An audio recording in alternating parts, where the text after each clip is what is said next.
And should I leave it in? Oh, Leave the very, don't push it all the way in, just in case there's any little tiny bubbles. okay. And then release your hand. Perfect. Okay. And then it's ready to hit start.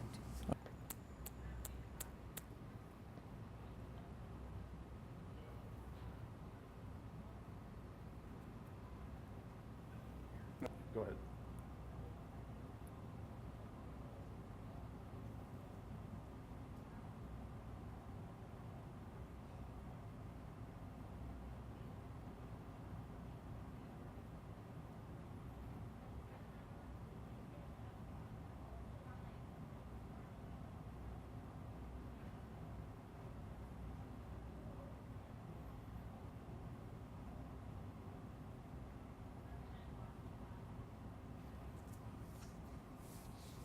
Okay. So first, the sample travels along this loop where it ends up in this area right here.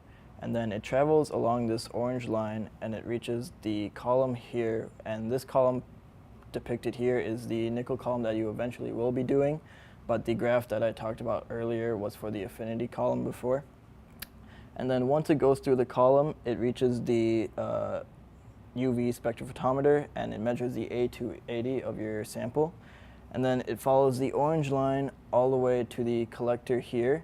And now at the collector, there are two possible paths it can take. It can either go down this way towards the waste, or it can go this way, go this way and be collected. And then the fractions are collected here, and you can decide what size they want, or you want your fractions to be. They can be 1 mil or 3 mil.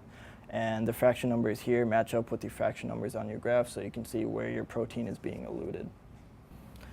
Okay, so the red line here is our conductivity value, and it's measuring the salt concentration in the buffers, which is also indicated by this stair-step line here. So each step is representing a difference in percent buffer B.